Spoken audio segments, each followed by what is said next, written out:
ഈശോ മിശിഹായ്ക്ക് സ്തുതിയായിരിക്കട്ടെ. ഞാൻ മാണിപ്പറമ്പിലച്ചൻ.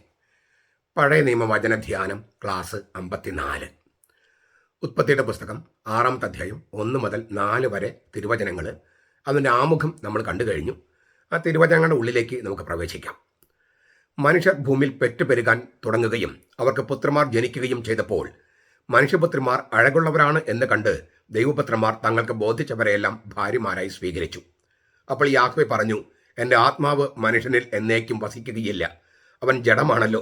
അവൻ്റെ ആയുസ് 120 സംവത്സരമായിരിക്കും. ദൈവപുത്രന്മാർ മനുഷ്യപുത്രന്മാരുമായി സംഗമിക്കുകയും അവർ മക്കളെ പ്രസവിക്കുകയും ചെയ്തിരുന്ന അക്കാലത്തും പിന്നീടും ഭൂമിയിൽ മല്ലന്മാർ ഉണ്ടായിരുന്നു. അവരാണ് പുരാതന കാലത്തെ വീരന്മാർ, കീർത്തികേട്ട പുരുഷന്മാർ തന്നെ. നമ്മൾ ഇതിനെക്കുറിച്ചുള്ള പൊതുവായ ചിന്തകൾ പങ്കുവെച്ചപ്പോൾ അടിസ്ഥാനപരമായ ഒരു കാര്യം പറഞ്ഞിരുന്നു.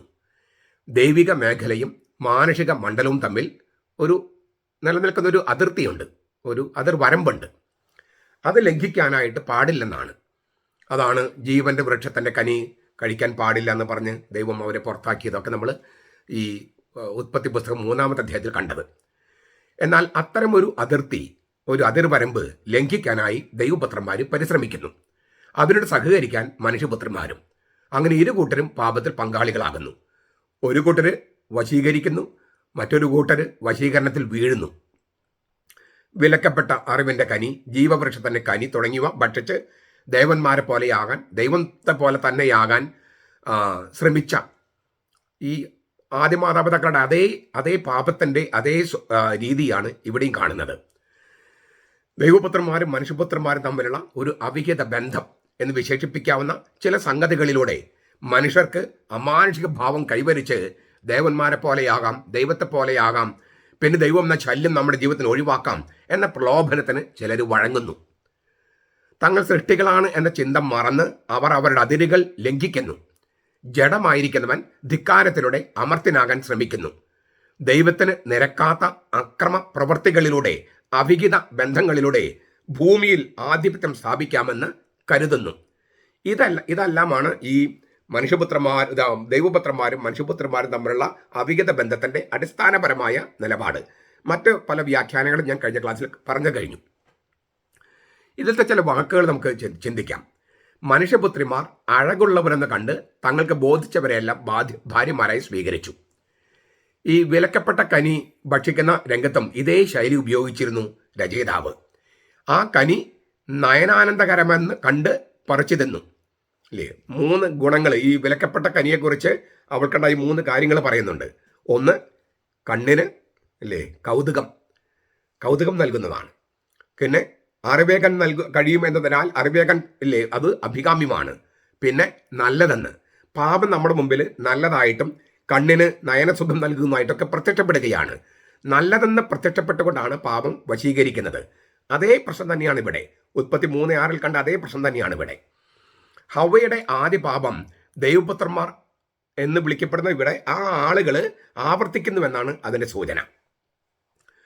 നമ്മൾ ചില തിന്മകളുടെ വളർച്ച കണ്ട് പരിഭ്രമിക്കുന്നുണ്ട്. ഇപ്പം നമ്മുടെ തലമുറയിൽ മദ്യം, മദിരാക്ഷി, മയക്കമരുന്ന് അത് പ്രോത്സാഹിപ്പിക്കാൻ സർക്കാരിൻ്റെ പാർട്ടിയും അതെല്ലാം സുന്ദരമെന്ന് കരുതി, കണ്ണിന് കൗതുകകരം, അറിവേക്കാൻ കഴിയുമെന്നതിനാൽ അഭികാമ്യം, നല്ലതാണ് എന്നെല്ലാം കരുതി, സുന്ദരമെന്ന് കരുതി വിഴുങ്ങുന്നവർ പാപത്തിൻ്റെ കെണിയിൽ വീണ്ടും വീണ്ടും വീണ്ടും വീഴുകയാണ്. എന്നിട്ട് അമ്മയാരാണ്, അപ്പനാരാണ്, പെങ്ങളാരാണെന്ന് തിരിച്ചറിയാതെ കൊല്ലുന്നു. നമ്മുടെ നാട്ടിൽ ഇത് സർവ്വസാധാരണമായിരിക്കുന്നു. അപ്പോൾ ഇതാണ് ദൈവപുത്രന്മാരെ പോലെ ജീവിക്കേണ്ടവർ ഇങ്ങനെയുള്ള ഈ അക്രമത്തിൻ്റെ വഴികളിലേക്ക് പോകുന്നതിന് കാരണം ഈ പറഞ്ഞ തിന്മകളുടെ വളർച്ച തടയേണ്ടവർ തടയാതെ അതിന് പ്രോത്സാഹിപ്പിക്കുമ്പോഴാണ്. അതിന് വശംവദരാകുന്നവരും പ്രോത്സാഹിപ്പിക്കുന്നവരും തുല്യ തെറ്റുകാരാണ്. അപ്പോൾ ദൈവം പറഞ്ഞു, എൻ്റെ ചൈതന്യം എപ്പോഴും അവനിൽ ഉണ്ടായിരിക്കില്ല. മനുഷ്യനെ ജീവനുള്ളവനാക്കാൻ ദൈവം നിക്ഷേപിച്ച ശ്വാസമാണ് ഈ ചൈതന്യം എന്നതുകൊണ്ട് ഉദ്ദേശിക്കുന്നത്. ഉത്പത്തി 2:7 അവൻ്റെ നാസാരേന്ദ്രങ്ങൾക്ക് ഊതി. ഇയ്യോബിൻ്റെ പുസ്തകം 27:3, സഭാപ്രസംഗൻ 12:7. അപ്പോൾ എൻ്റെ ചൈതന്യം എന്ന് പറഞ്ഞത് ദൈവം അവൻ്റെ ശ്വാസം മനുഷ്യൻ്റെ നാസാരേന്ദ്രങ്ങളിലേക്ക്, മൂക്കിലേക്ക് ഊതി അവൻ ജീവനുള്ളവനായി തീർന്നു. ആ ചൈതന്യം അത് ഊതിയ ദൈവത്തിന് തിരിച്ചെടുക്കാനും കഴിയും. സങ്കീർത്തനം 104:29. ഈ ഗന്ധർവന്മാരുമായുള്ള ബന്ധം അമർത്യത കൊണ്ടുവരികയല്ല ചെയ്തത് മനുഷ്യർക്ക്. പ്രത്യുത മനുഷ്യനിലുള്ള ശ്വാസം തന്നെ, പ്രാണൻ തന്നെ നഷ്ടപ്പെടുകയാണ്. ഏത് മന്ത്രവാദത്തിലും ദുർമന്ത്രവാദത്തിലും ആഭിചാര പരിപാടികളും ഒക്കെ നടക്കുന്നതാണ്. ഇല്ലേ? അമർത്യത കൊണ്ടുവരും, നിധി കിട്ടുമെന്നെല്ലാം പറഞ്ഞിട്ട് ഇങ്ങനെ ചതിക്കപ്പെടുകയും വാസ്തവത്തിൽ ജീവൻ തന്നെ, പ്രാണൻ തന്നെ നഷ്ടപ്പെടുകയും ചെയ്യുന്ന ഒരവസ്ഥയാണ്.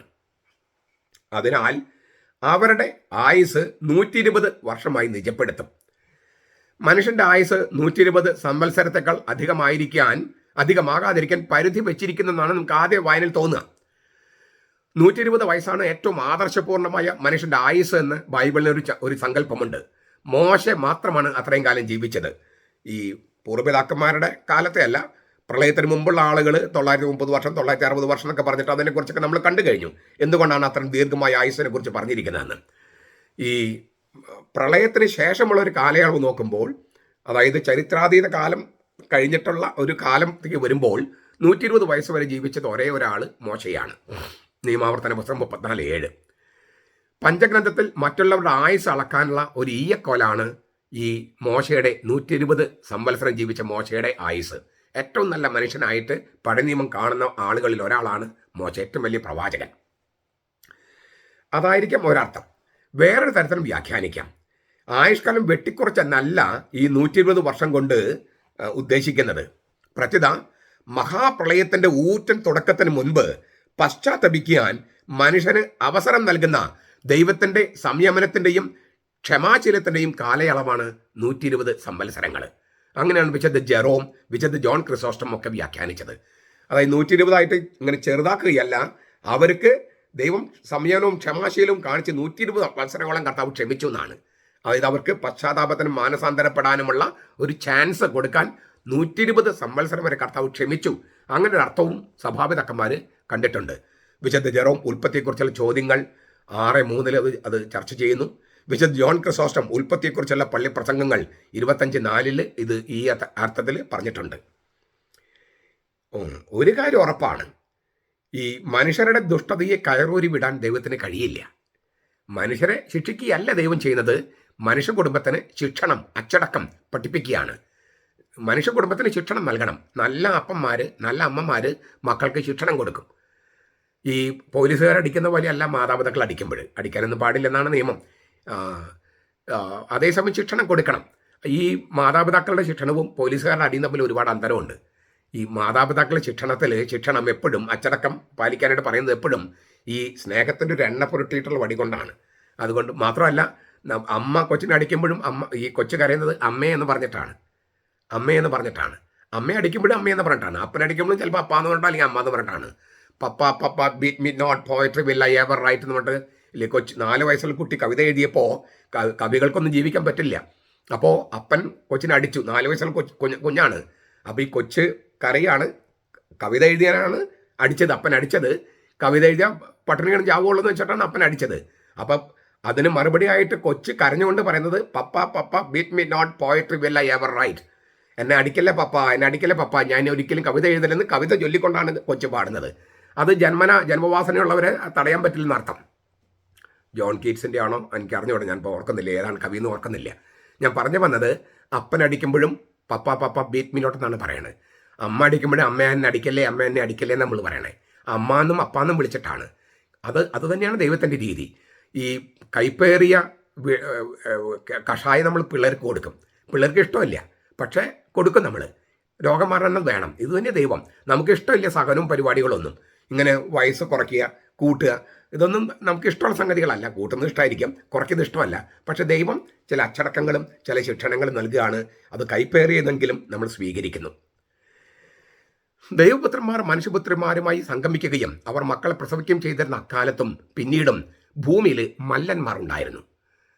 വീരപുരുഷന്മാർ, വീരന്മാർ എന്നൊക്കെ പറയുകയാണ്. ഈ മല്ലന്മാർ, പോരാളികൾ എന്നൊക്കെ പറയുന്ന ഹീബ്രു വാക്ക് നെഫിലിം എന്നാണ്. നെഫിലിം. സെപ്തുജിന്തിൽ ഗിഗാസ് എന്ന വാക്ക് ഉപയോഗിക്കണം. ഗിഗാബൈറ്റ് എന്നൊക്കെ നമ്മൾ കേൾക്കില്ലേ? ഗിഗാബൈറ്റ് കമ്പ്യൂട്ടർ അറിയുന്നവർക്ക് അറിയാം. ഗിഗാസ് എന്ന് പറഞ്ഞാൽ രാക്ഷസന്മാർ എന്നാണ്. ജയന്റ്. ഗിഗാസ് എന്ന് വെച്ചാൽ ജയന്റ്, രാക്ഷസന്മാർ. ഹീബ്രുവിലെ നഫൽ എന്ന വാക്കിൽ നിന്നാണ് നെഫിലിം എന്ന വാക്കിൻ്റെ ഉത്ഭവം. വീണ് പോയവർ എന്നോ മറ്റുള്ളവരെ വശീകരിച്ച് വീഴ്ത്തുന്നവർ എന്നോ ആക്ഷരികമാകാം. വീണു പോയവർ എന്നാണെങ്കിൽ സ്വർഗത്തിൽ വീണു പോയവർ എന്നർത്ഥം വരാം. അല്ലെങ്കിൽ ഒരിക്കൽ വീണു പോയവർ മറ്റുള്ളവരെ വീഴ്ത്താൻ ശ്രമിക്കുന്നുവെന്ന് അർത്ഥം വരാം. അതായത് വീണുപോയ മാലാഖമാരെന്ന് അർത്ഥം വരാം. അങ്ങനെ വീണുപോയ മാലാഖമാർ മറ്റുള്ളവരും വീഴ്ത്താൻ ശ്രമിക്കുന്നു എന്നർത്ഥം വരാം. വേറൊരു സൂചനയുള്ളത് അക്രമിയായ ഗോലിയാത്തിനെ പോലെ അധികായന്മാര് ഇല്ലേ, വലിയ സൈസിലുള്ള ആളുകൾ, പോരാളികൾ, ഈ ഗ്രീക്ക് പുരാണത്തിലെ ഹെർക്കുലിസ് ഒക്കെ ഉണ്ടല്ലോ, അങ്ങനെയുള്ള അതിഭീമന്മാരായ ആളുകൾ, മഹാഭാരതത്തില് ഭീമൻ, അങ്ങനെയുള്ള അതിഭീമ ശക്തിയെ സൂചിപ്പിക്കാനും ഈ വാക്ക് ഉപയോഗിക്കുന്നുണ്ട്. സംഖ്യയുടെ പുസ്തകം 13:31-31 ഈ ഗോലിയാത്ത് എത്രമാത്രം വലിപ്പമുള്ളവനാണെന്നൊക്കെ അവിടെ എഴുതിയിട്ടുണ്ട്. ഇങ്ങനെ ഇത്രയും വലിപ്പമുള്ള ആളുകളെ കാണുമ്പോൾ മറ്റു മനുഷ്യർക്ക് തോന്നുക ഇതൊരു പുരുഷന്റെ വിത്തിൽ നിന്നുണ്ടായതാകില്ല, വല്ല ദേവന്മാരുടെ വിത്താകാനാണ് സാധ്യത, കാരണം അത്രയും വലിയ സൈസാണ്. അപ്പോൾ അങ്ങനെ ഒരു സൂചന ഉണ്ടാകാം. ചുരുങ്ങിയ പക്ഷം അവർ അവിശുദ്ധ കൂട്ടുകെട്ടിൽ നിന്ന് പറഞ്ഞവരാണ്, നേരം വണ്ണം പറഞ്ഞവരല്ല എന്നൊരു സൂചനയാണ് അവിടെ കൊടുക്കുന്നത്. എന്ന് വെച്ചാൽ അഹങ്കാരത്തിനും ധാർഷ്ട്യത്തിനും കൈയും കാലും വെച്ചവരുടെ ബന്ധത്തിൽ ജനിച്ചവരാണ് ഇത്രയും ഭീമാകാരമായ ആകൃതിയുള്ളവർ, ആകാരമുള്ളവർ എന്നുള്ള സൂചനയാണ്. ചില പരിഭാഷകളിൽ വീരപുരുഷന്മാർ എന്നാണ് കൊടുക്കുന്നത്. അതായത് സ്വയം പര്യാപ്തത നേടിയെന്നും ദൈവത്തെ കൊണ്ട് ഇനി ആവശ്യമില്ലെന്നും കരുതുന്നവർ, സ്വർഗത്തിൻ്റെ ഭരണാധികാരിയാണ് എന്ന് ചിന്തിക്കുന്ന സൂപ്പർമാൻ ഇല്ലേ, സൂപ്പർമാൻ ആയാലും ദൈവപുത്രന്മാരായാലും ദൈവത്തിൻ്റെ വഴികൾ അറിയാത്തവരാണെങ്കിൽ വീണു പോകുന്നു എന്ന സൂചനയാണ്.